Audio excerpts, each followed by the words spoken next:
Good afternoon and thanks for joining us on Nationwide, coming to you on the network service of the Nigerian Television Authority. I am Tessie Justin Bisong. President Muhammadu Buhari has expressed his thanks to millions of Nigerians over the good wishes and prayers for his well-being in various mosques and churches across the country. In a statement from his special advisor on media and publicity, Femi Adesina, the president reassures Nigerians that there is no cause for worry as he is only staying longer than originally planned for his normal annual checkup on medical advice. There is an assurance that the federal government will continue to support the drive towards self-sufficiency in food security. It came from acting President Yemi Osinbajo at a meeting with the Presidential Task Force on Rice and Wheat. State House correspondent Jide Onifade reports. The acting president said it's of necessity that the government continues to support the farmers and other stakeholders involved in the value chain. The meeting reviewed the wheat farming program and what could be done to support states to increase production and to ensure that farmers who have responded to the call do not regret. Our farmers have responded, and all parts of Nigeria, about 32 states, have stepped up increased production. There has been a remarkable increase in the number of states that have produced wheat from the last season. Last season, we only had about 5 states. Now, about 11, we are hearing reports from 11 states, and the increase in output per state is quite significant as well. So we believe that with sustained trajectory that we are seeing, we will be able to achieve our goal of self-sufficiency in wheat. The Presidential Task Force on Wheat was inaugurated in June 2016 with a view of meeting the nation's needs in wheat production. Present at the meeting were the governors of Kano, Jigawa and Ebonyi states, as well as the Minister of Agriculture, Finance and the CBN governor. In the State House, Jide Onifade, NTA News. Meanwhile, the proposed target by the federal government to increase wheat production to 1.5 million tons a year is achievable. Governor of Jigawa State, Muhammad Badaru Abubakar, gave the assurance on NTA's program Good Morning Nigeria, while x-raying government's model to boost wheat production in Nigeria. Salihu Abdullahi completes the story. The guests say review of the presidential initiative to increase food production and self-sufficiency in food security by maximizing the potentials of wheat is timely. This, the governor of Jigawa State, one of the leading producers of wheat in Nigeria, said it equally encourages partnership among farmers and relevant organizations. He said already the Federal Ministry of Finance has been given a marching order to make funds available to wheat farmers with a review of the anchor borrowers scheme, making it more flexible.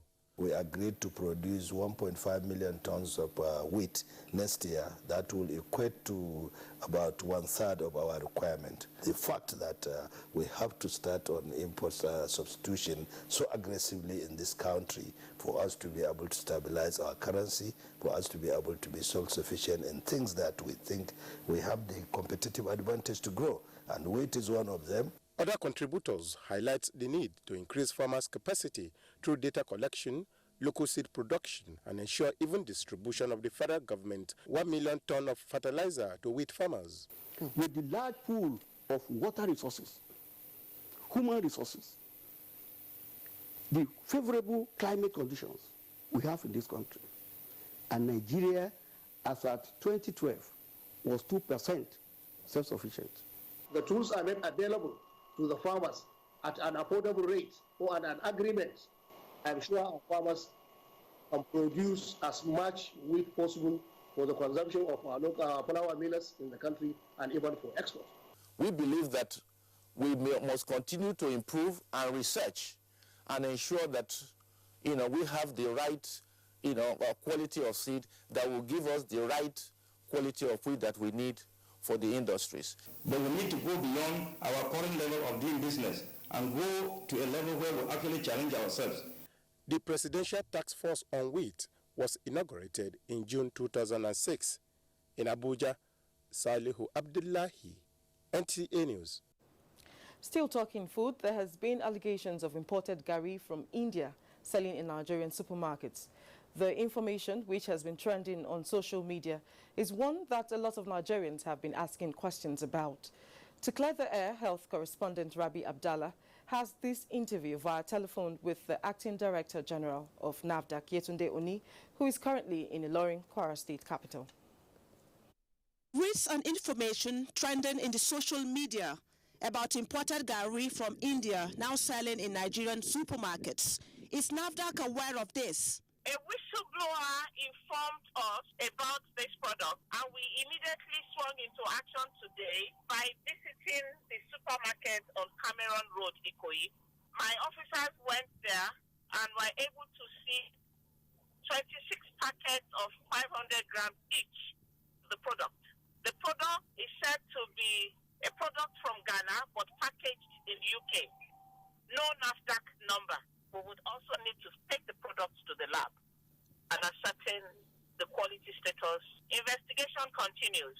If it passes the quality, do you support the importation of staple foods such as gari into Nigeria? Emphatic no. Okay. To support local manufacturing of that gari only in Nigeria. We should be seen as exporting Nigeria outside the country to also support our economy, boost our economy, and encourage employment.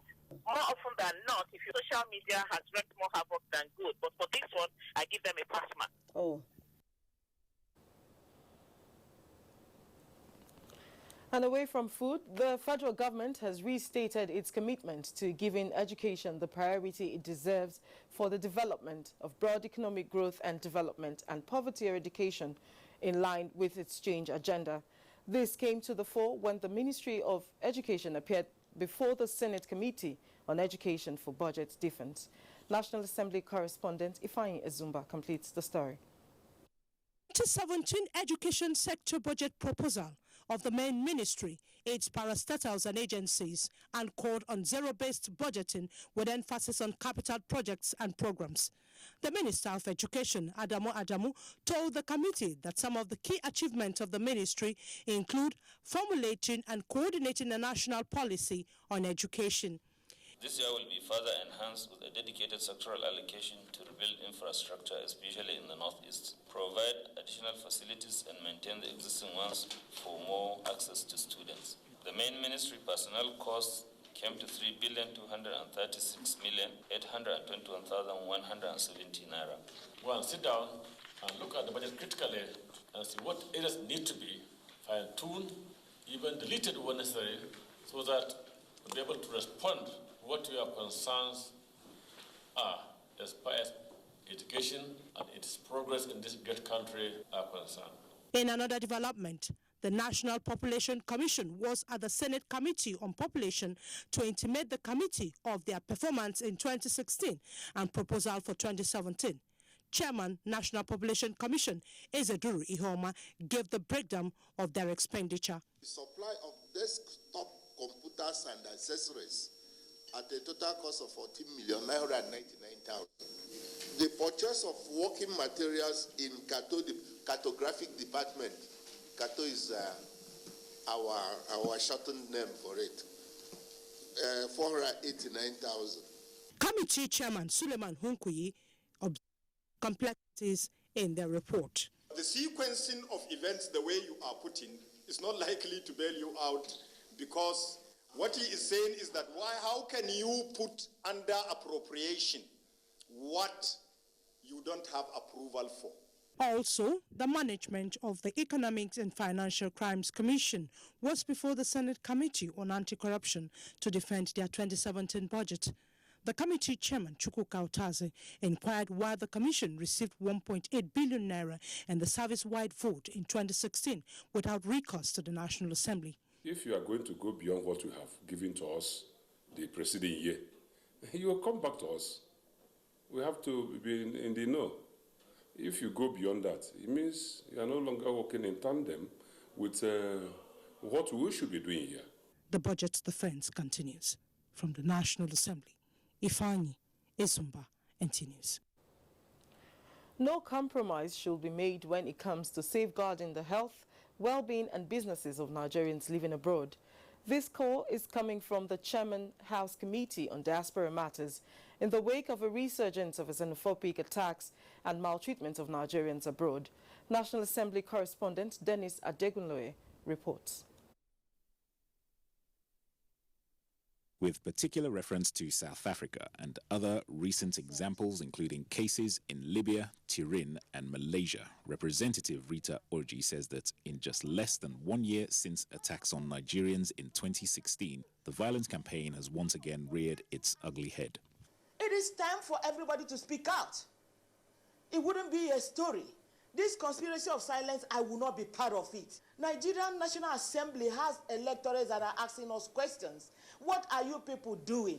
Is it when they are gone? Consequently, the issue dominated interactions between the Committee on Diaspora Matters and the Minister of State for Foreign Affairs, Khadija Bukar Abba Ibrahim, who appeared for the 2017 budget defense. She speaks of a new proposal for financial allocation for consular assistance to Nigerians abroad and the need for adequate funding to accommodate the most needy of the estimated 15 million Nigerians. I'd like to assure this committee that the Nigerian government will not tolerate these practices.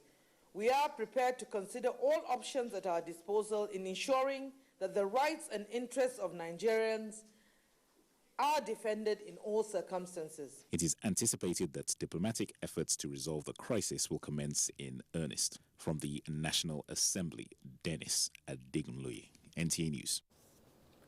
Global attention has been drawn on issues of Nigeria's environmental degradation with a call on the United Nations to focus more attention in the direction. This came up at a valedictory session in honor of the outgoing Minister of Environment, Amina Mohammed, by the House Committee on Environment and Habitat. National Assembly correspondent Kenneth Nanim reports.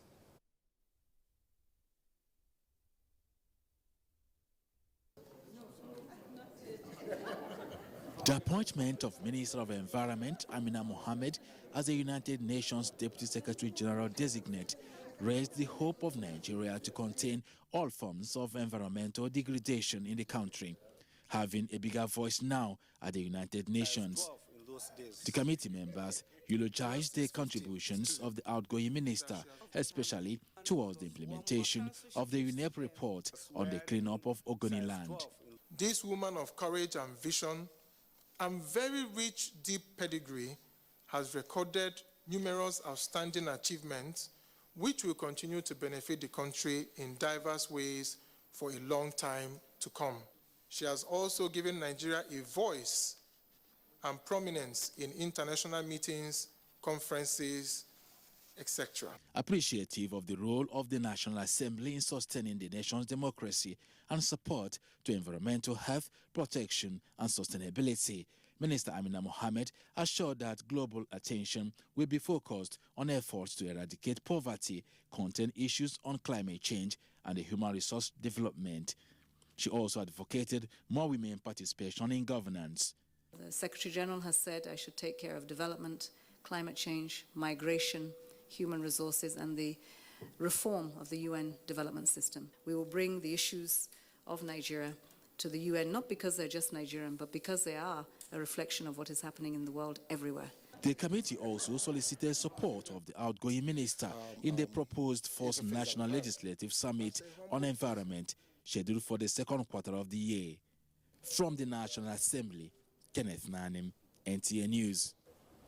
Still on legislative matters, quick passage of the Petroleum Industry Governance Bill of 2016 is key towards addressing various challenges being faced by the petroleum sector. This was a unanimous view by a retreat by the Senate Joint Committee on Petroleum Upstream, Downstream and Gas in Uyo, Akwa Ibom State. National Assembly correspondent Kenneth Nanim completes the story.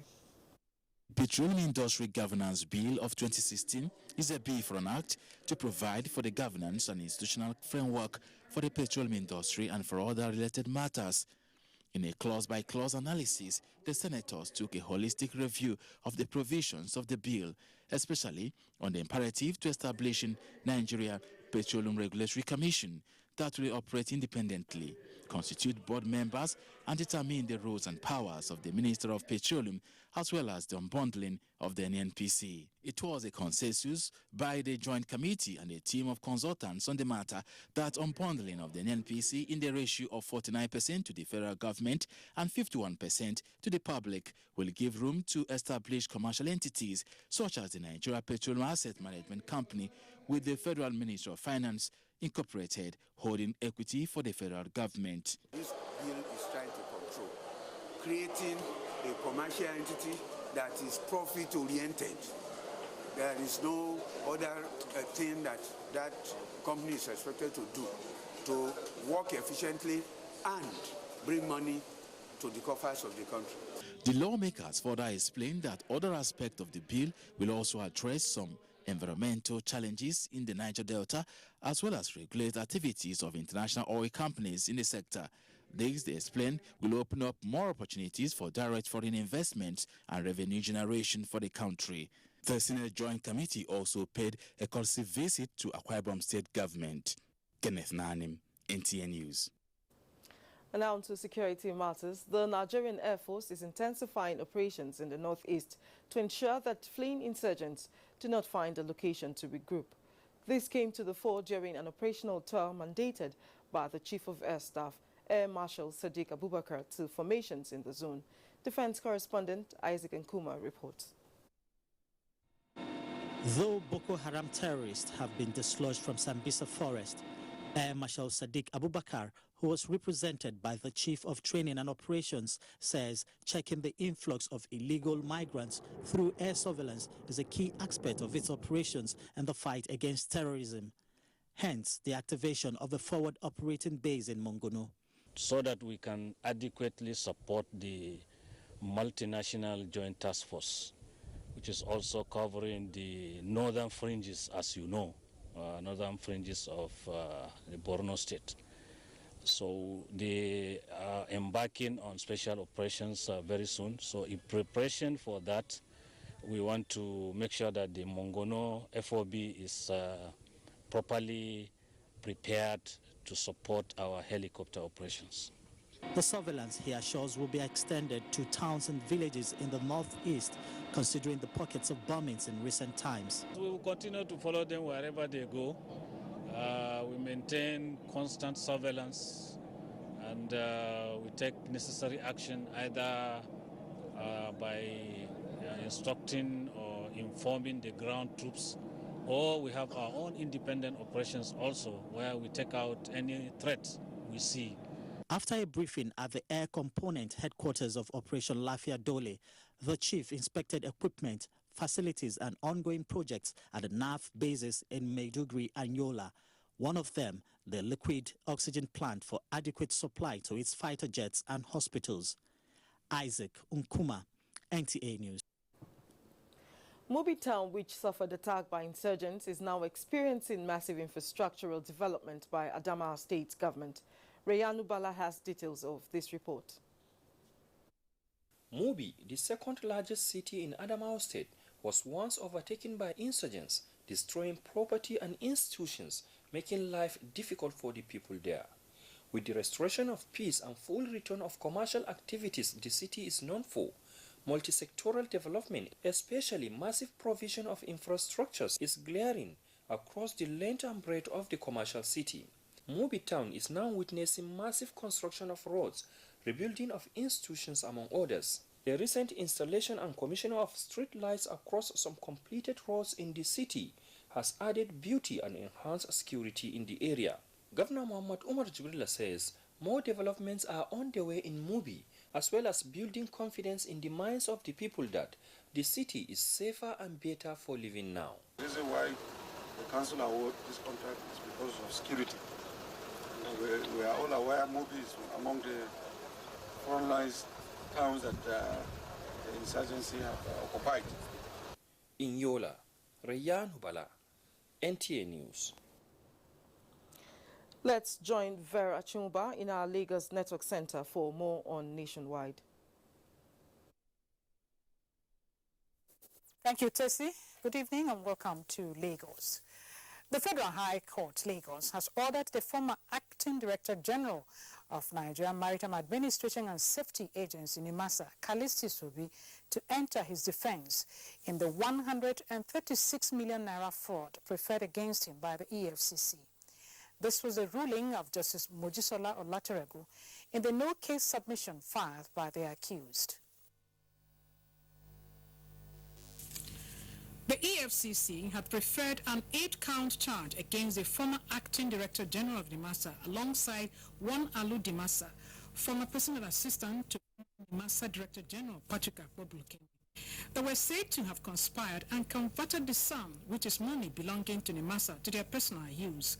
They have, however, pleaded not guilty and were admitted to bail in the sum of 5 million naira each.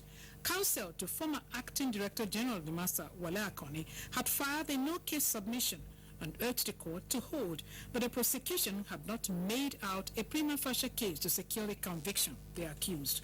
Counsel to Dimasa, Joseph Mubiko, aligning himself with the position of Akoni, argued that the charges against his client were predicted mainly on conspiracy and conversion.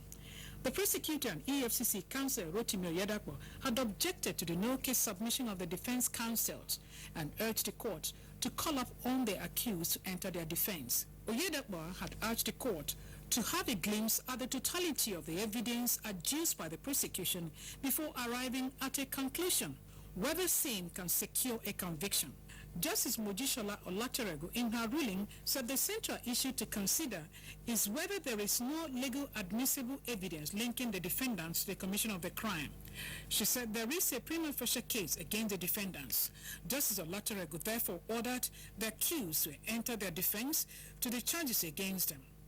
The accused persons are expected to open up their defense on the 24th of March.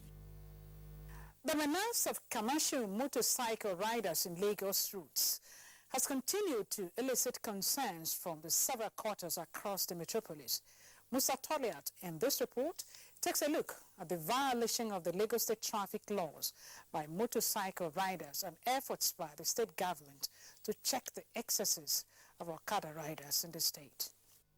Under the Lagos State Traffic Law 2012, commercial motorcycle riders must not operate without crash helmets, and they are not allowed to carry more than one passenger on a trip. They are also prohibited from transporting pregnant women, children under 12 years of age, and adults holding babies. Commercial motorcycle operations were restricted from 492 highways out of the 9,200 roads in the state. The continuous violation of the traffic law necessitated the need for more stringent measures to check the excesses of Okada riders across the metropolis. This informed the enactment of new traffic law, which came into force in February 2016. MA is for safety, no doubt. So if they should enforce it, fine. If the instruction come, we call on them as usual, we officials, then instruct them. It makes sense now, whether they use their helmets. If I'm going far, I used to use it. But from here to Marine Beach, it's not useful.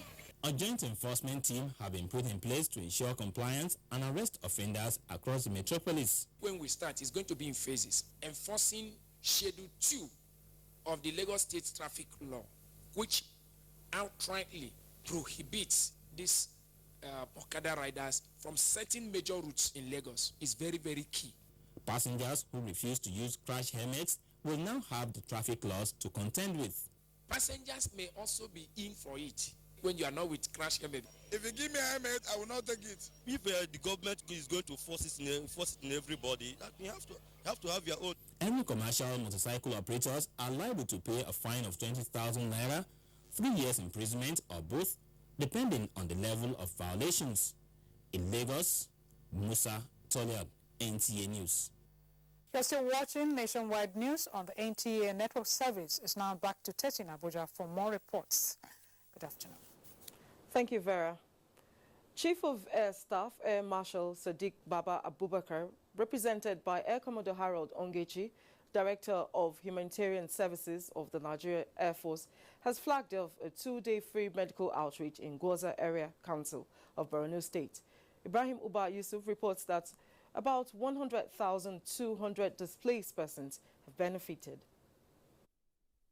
The medical outreach, according to Air Commodore Harold Onyechi, Director Humanitarian Services, who represented the Chief of Air Staff, was to, among other things, give the returnees access to health care in view of absence of basic infrastructures.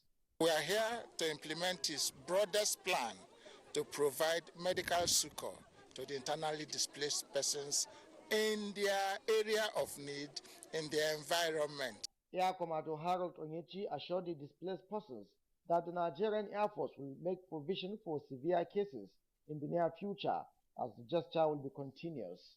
Commanding Officer 105 Composite Group Medical Center, Maiduguri, Wing Commander Solomon Irimia said the displaced persons, mostly the aged, were diagnosed of high blood pressure, severe eye defect, fever and malaria, while children between the ages of 2 to 7 were also dewormed. Representative of the Chief of Air Staff, flanked by other senior officers, distributed treated mosquito nets to nursing and pregnant women. The beneficiaries commended the medical team of the Nigerian Air Force for giving them succor in their hours of need and urged them to cover other areas in Goza. Ibrahim Uba Yusuf, NTA News. Governor Kashim Shettima has presented an uninterrupted power supply equipment to NTA Maiduguri Zonal Network Center to enhance its operations. The governor also approved funds for perimeter fencing and logistics. Mohammed Goni reports.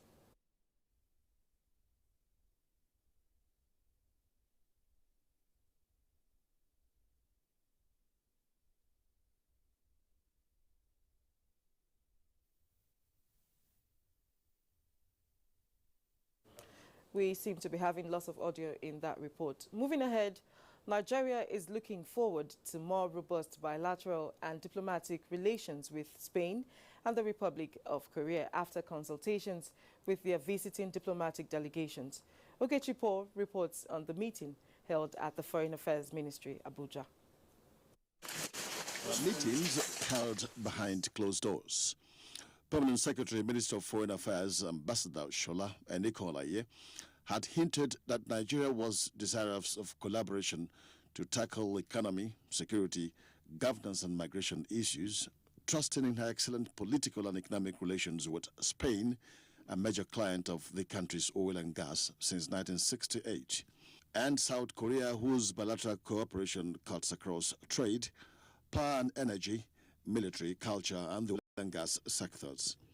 With consultations over, Permanent Secretary Enikolaye gives an overview of outcomes. A joint commission between the two countries that will take forward the agenda of cooperation and partnership that covers all the various sectors of the economy and governance, of course, with emphasis on the private sector. The Korean side will propose a date for this joint commission meeting to hold in Seoul. We also agreed that we will look at other mechanisms for management of bilateral political relations between us, including the possibility of establishing a binational commission. On trade and economic matters, we agreed that Spain has been a major buyer of Nigerian oil and gas, and that we need to diversify and look into other areas such as agriculture for food security, equipment, agro-allied, irrigation, etc. Heads of delegations are the Spaniard Secretary of State for Foreign Affairs, Ildefonso Castro, and the Korean Deputy Foreign Minister, Choi Young-moon. We have plenty of things to do together. I think that President Buhari's administration is an example in the region for for the goals you are trying to achieve, for what you have already achieved in many things such as fight against terrorism, and we do value your example in the area. We had a very fruitful discussion on a variety of issues, from economy to culture to political issues. And based upon the outcome of this meeting, all those proposals and suggestions will be further developed through the joint commission to be held by the end of this year. Highlight were official transmission of invitation letter to President Muhammadu Buhari by the King of Spain, received by the Foreign Affairs Minister Jeffrey Onyama, and courtesy call on the Minister of State Foreign Affairs by the Korean delegation. Ogechi Paul, NTA News. In a related development, Minister of State Foreign Affairs Khadija Bukar Abba Ibrahim says a robust bilateral relations with South Korea through a binational commission would encourage investment in telecommunications and automobiles. The minister said this when she received the Deputy Minister of Foreign Affairs of South Korea, Ambassador Choi Jang-won. Gabriel Udu reports. The minister urged the Korean diplomat to encourage its business community to come to Nigeria and build assembly plants such as Samsung giant and Hyundai automobiles. I'm sure you're more assured and confident that Nigeria-Korea relationship is waxing stronger and stronger. The Joint Commission is very important. Attended by other ministries and the agencies, and we'd like to host the Joint Commission. The minister also received the Hungarian ambassador to Nigeria, Professor Gabo Tenak, where bilateral issues were discussed. In Abuja, Gabriel Udu, NTA News. Change Begins With Me campaign still making headways in some states. For details of this and more, let's join Femchit in our Just Network Center. Over to you, Femchit. Hello, Tassie, and welcome to JOS. Commander Operation Safe Haven, Major General Rogers Nicholas, has called on the general public to disregard an online audio message being circulated on the social media that Plateau State, especially Jos North, is under attack. He stated this while briefing journalists at the OPSH headquarters, Jos. Bilkisu Nuhu has details. Major General Rogers Nicholas, who expressed displeasure over the message, said people should go about their lawful businesses as no such case have been recorded. He said the Operation Safe Haven is poised to consolidate on the ongoing peace process and therefore urged citizens to disregard the message. I want to say clearly that there is no danger in the Plateau, particularly Jos North. Jos is peaceful. That viral message, audio message that in social media was something that was orchestrated in 2012 during the last dispensation and has nothing to do with the current state of security in Plateau State. Just is calm and peaceful. People should go about doing their business and disregard such stupid and mischievous audio messages. The commander also assured the residents and all others who desire to visit the state of their safety, saying it is peaceful and safe haven for all those who wish to come. On other cases of crime and criminality, he disclosed that several arrests have been made in areas of kidnapping, drug abuse, youth restiveness, and the latest being the discovery of a syndicate who specialize in running a baby factory in the state. Major General Rogers Nicholas stressed that patrols in crisis-prone areas will continue so as to build confidence among members of the communities. From the headquarters of Operation Safe Haven in Jos, with Kisnuhu, NTA News. The University of Jos Teaching Hospital, JUTH, has made history as it recorded its first live cochlear implant surgery. Jumai Stephen reports that a medical team comprising ear surgeons and theater nurses from the United States of America are in Nigeria for the start of the cochlear surgery at JUTH. This cochlear implant was made possible through the donation made last year of a microscope, drill, irrigation and suction machine by Dr. Douglas Green of the Center 1, Jacksonville Hearing and Balancing Institute, Florida, USA. Blessing Yover, a 100-level student of the University of Agriculture, Benue State, is the first patient for the cochlear implant carried out by Dr. Mark Wood of the Baptist Hospital, Oklahoma, USA. JUTH's Chief Medical Director, Professor Edmund Banwart, was elated with this feat and the accreditation of the hospital's temporal bone dissection laboratory for sub-regional training on ear, nose, and throat by the West African College of Surgeons. This has been made possible for your kind donation and your kind transfer of skills, not just skills but equipment to support this. You've quantified this laboratory to about $700,000, which... Head of Department ENT, Dr. Adeyi Adoba, described the hospital's temporal bone dissection laboratory as a vital component for training in cochlear implant surgery. Donor of the equipment for the temporal bone dissection workstation, Dr. Douglas Green, captured his team service in these words. Thank the people of Nigeria. We thank the people of Jos University Teaching Hospital, of Jos, the city, and we're thankful for all of you for making this possible. There was also a goodwill message from the University of Jos, which was delivered by the Vice Chancellor Academics, Professor Nelson Ochepe. In Jos, Jummai Stephen, NTA News. And that report wraps up our contribution from Jos. Tessie, it's back to you in Abuja for more news. Thank you, Famchit. You can watch this news live online via the NTA mobile app, which you can download on your Android device at the Google Play Store or at the Apple Store if you use devices with iOS. More support for the police to fight crime in Nigeria. Details after this time out.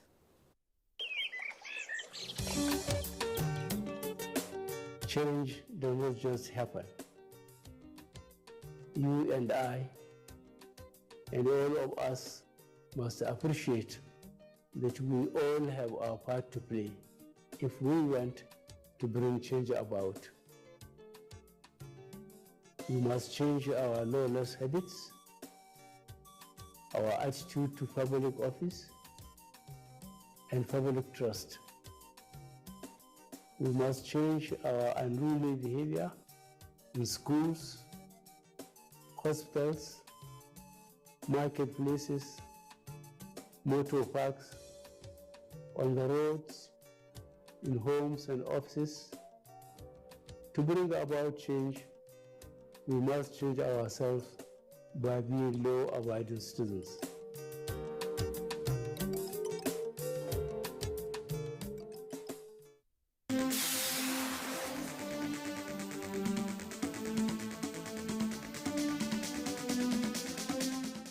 The unending need for a roof over the heads of civil servants is the focus of NTA Tuesday Live this week. Talking of staff housing and schemes and other related issues only on Tuesday Live. It will be incisive, informative, and engaging. Don't miss it. Join us. I come to you in the name of money. There is mega fortune in town. Easy money to be made. Everyone wants to get paid. And so the scheming, the intrigues in Make Money Miss. If you bring that 300 beer, if you just wait for 15 days, you know how much go enter? 90 bill. Unbelievable! This week's edition of the award-winning comedy and social satire series from Mr. John Boone, featuring the biggest, the best, and the most hilarious stars in Nigerian entertainment. Now, why are on the name of your own business, I be like a winch name. Asusu. And showing at 8:30 p.m. every Tuesday and Friday on NTA Network, International, and Star Times. Sir, the small money that I used to give to you to hold for me. Oh, yes. I need it. Give me 30 minutes. Oh, I'm less busy. I'm not doing anything. I can actually wait here for 30 minutes. Professor John Boone is about to unleash. Over and out. Brought to you by Glow. Welcome to the new speed of life. NTA Properties Investment Company Limited, a subsidiary of the Nigerian Television Authority, specializes in creating comfort in all areas of life, such as real estate investments, that is, land, houses, and office spaces, mass leasing, savings and loan scheme, household items and car loans, and so much more. Other information and entertainment services include Property and Style, a TV program that airs on the network service of the NTA, and also Property Connect, a nationwide magazine. Our priority is to bridge poverty gaps and sustain quality welfare of our clients. Partner with us and watch us help you grow. Pay us a visit today at the NTA headquarters permanent site, Area 11 Garki, Abuja, or our Lagos office at number 15 Awolowo Road, Ikoyi, Lagos. For more information, visit our website on www.ntaproperties.com.ng, or you can email us on ntapeak2000@yahoo.com. Call us on 080-2316-3474 or 080-6939-5185 or 070-3189-0555. NTA Properties Investment Company Limited, the much needed help at your doorstep. There are over 250,000 street children in Lagos. The Street Child Care and Welfare Initiative is a sanctuary for street children and runaways. Rotimi Aziz was one such child. 3 years ago, his life was the streets. It's hard to sleep on the floor because sometimes rain fall and beat us on the floor while we are sleeping outside. So we experience a whole lot of bad things on the street.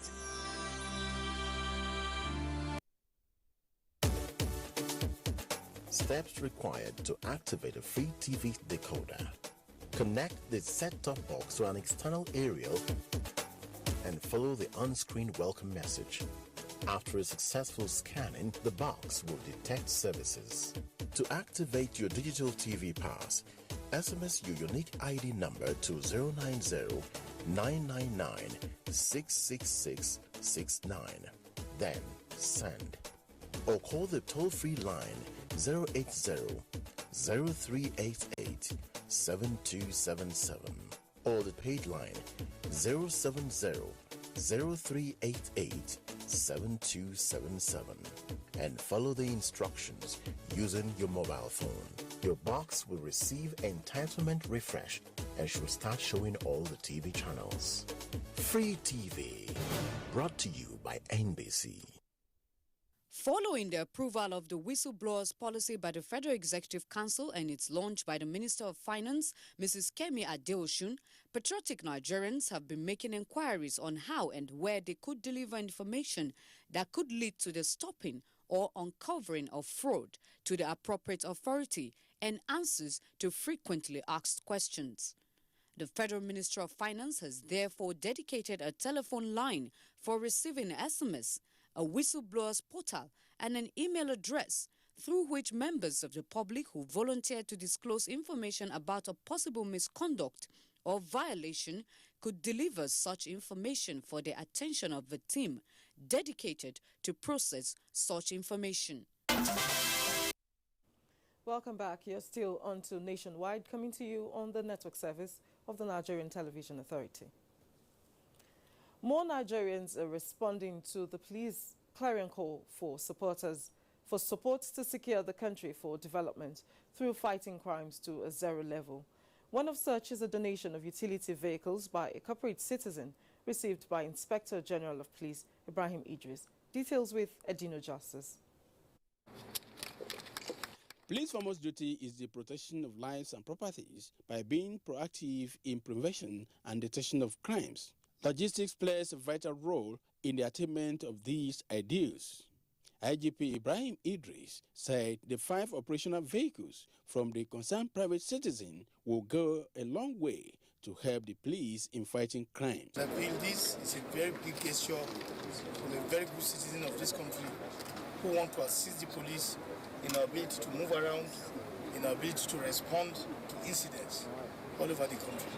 If we can get this kind of response from good citizens of this country, police obviously will be properly equipped to perform its duties effectively and efficiently. We have been training members of the armed forces and police as a special force to tackle the insurgency in this country. Hopefully we hope to cooperate to continue making sure the police have the right equipment and the right training for the dynamic situation with crime changing. IGP urged other corporate bodies and individuals to emulate a good gesture, as policing the country is everybody's duty. Aiding of Justice, NTA News. Another fire incident raises down NYSC Secretariat in Edo State as government delegation visits the scene. Agatha in our Benin Network Center has the details of these and other reports. Hello, Agatha.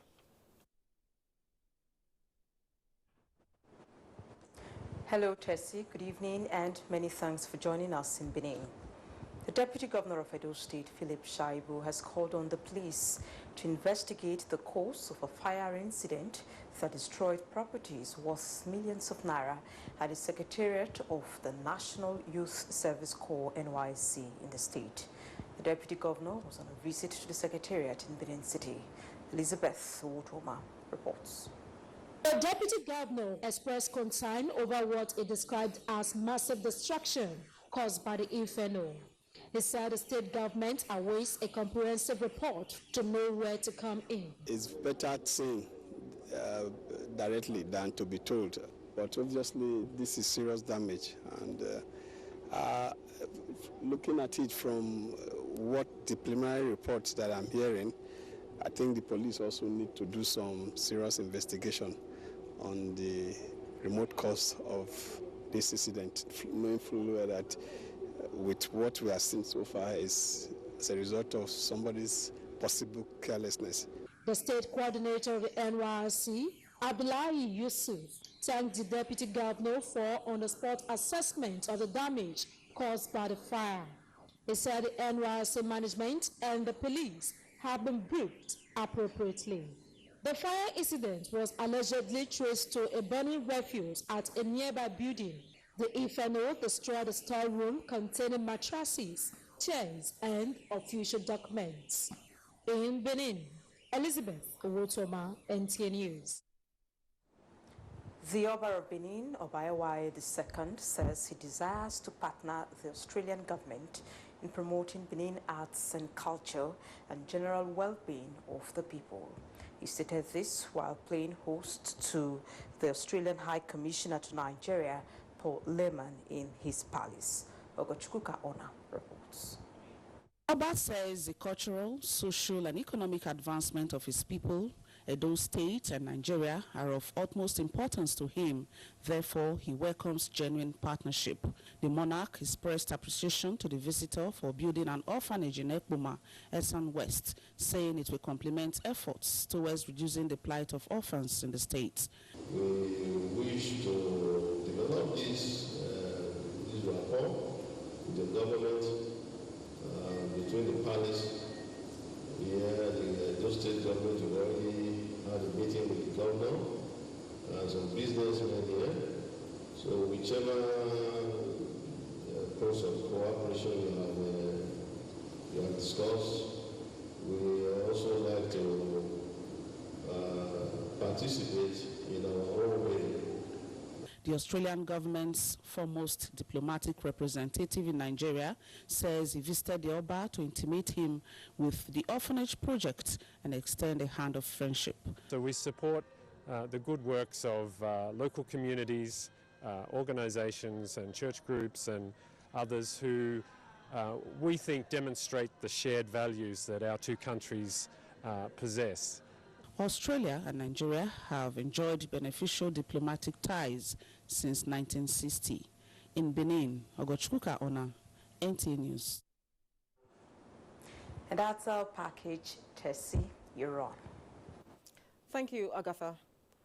The Ministry of Education says it will soon develop a language policy that will reverse the sharp drop in the number of those who read and write in indigenous languages due to overdependence on the use of social media.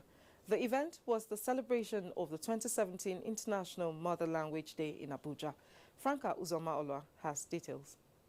Statistics have it that about 7,000 living languages are spoken around the world.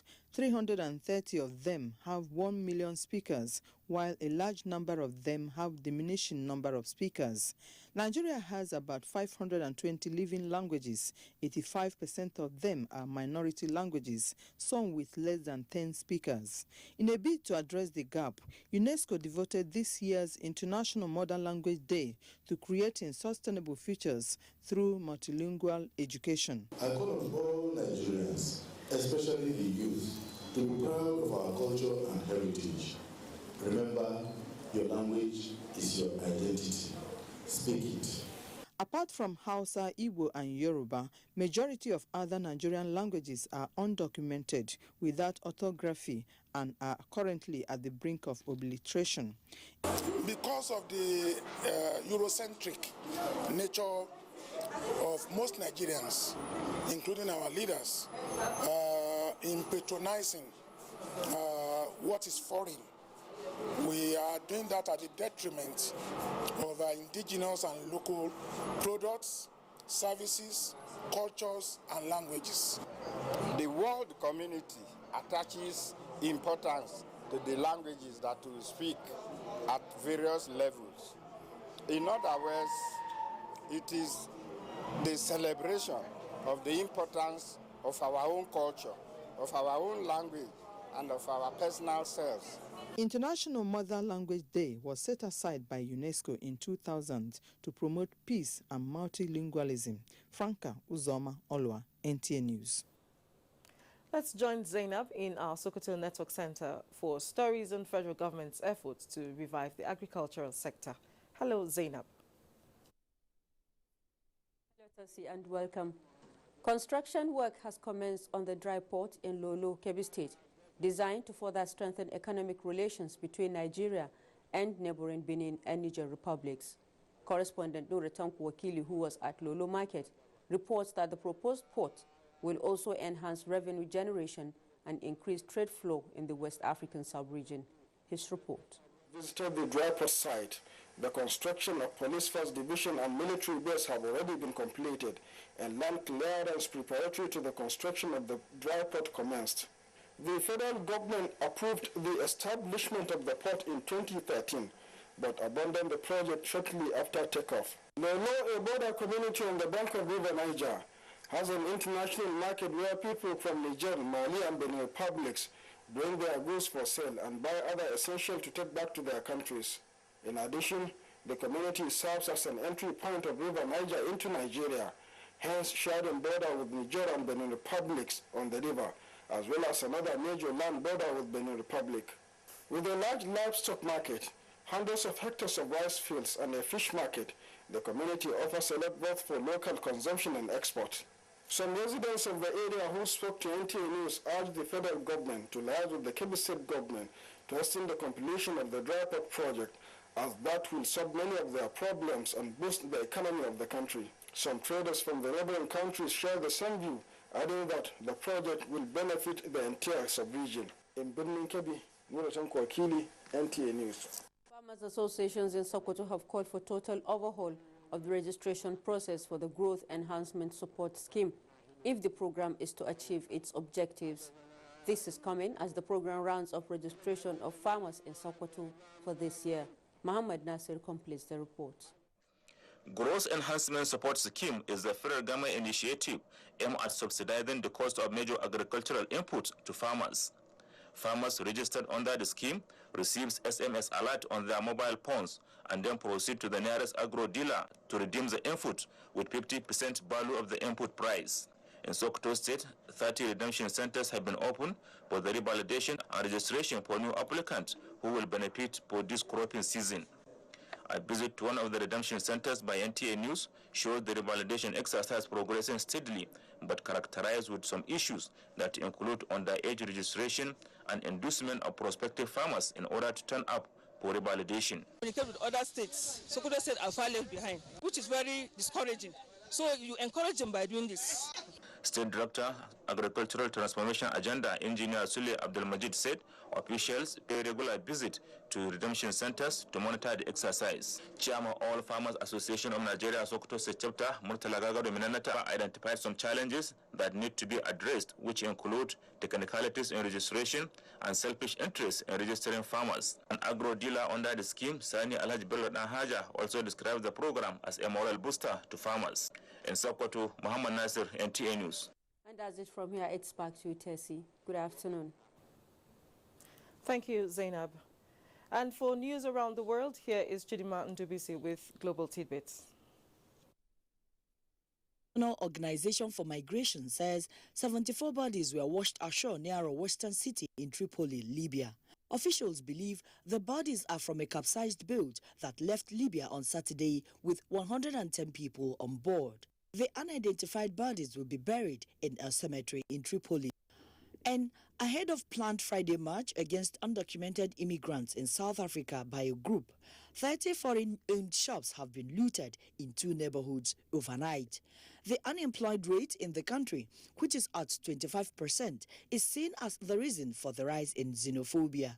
In the meantime, the European Union has voted to extend economic sanctions against President Robert Mugabe, his wife, and the defense industry. This comes as President Mugabe marks his 93rd birthday.